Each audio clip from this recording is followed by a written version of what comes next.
नागपूर महानगरपालिकेच्या अमृत महोत्सवी वर्षाच्या स्मरणार्थ तयार केलेल्या लोगोचं अनावरण मुख्यमंत्री देवेंद्र फडणवीस यांच्या हस्ते करण्यात आलं। रविवारी नागपुरातील हैदराबाद हाऊस इथे या लोगोचं अनावरण करण्यात आलं। यावेळी विभागीय आयुक्त विजयलक्ष्मी बिद्री, पोलीस आयुक्त रवींद्र सिंगल, मनपा आयुक्त डॉक्टर अभिजित चौधरी, जिल्हाधिकारी डॉक्टर विपिन इटनकर उपस्थित होते। नागपूर महानगरपालिकेची स्थापना 2 मार्च 1951 रोजी झाली। त्यावेळी सरकारनं जी देसाई यांची प्रशासक म्हणून नियुक्ती केली होती।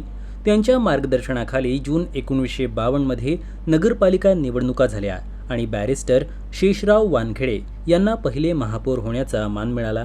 महाराष्ट्राचे विद्यमान मुख्यमंत्री देवेंद्र फडणवीस हे देखील 2दा नागपूर शहराचे महापौर राहिले आहेत। याशिवाय विद्यमान आमदार कृष्णा खोपळे, प्रवीण दटके, विकास ठाकरे आणि संदीप जोशी यांनीही नागपूर महानगरपालिकेचे महापौर आणि उपमहापौर म्हणून काम पाहिलंय।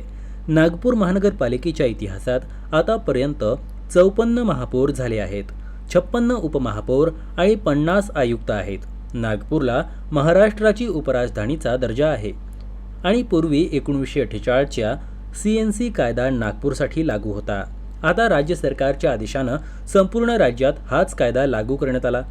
नागपूर महानगरपालिकेत आयुक्त म्हणून कार्यरत असलेले JS सहारिया आणि मनुकुमार श्रीवास्तव यांना राज्याचे मुख्य सचिव म्हणून काम करण्याचा मान मिळाला आहे। याशिवाय इतर आयुक्त म्हणून काम केलेले अधिकारीही राज्य सरकारमध्ये विविध पदांवर कार्यरत आहेत।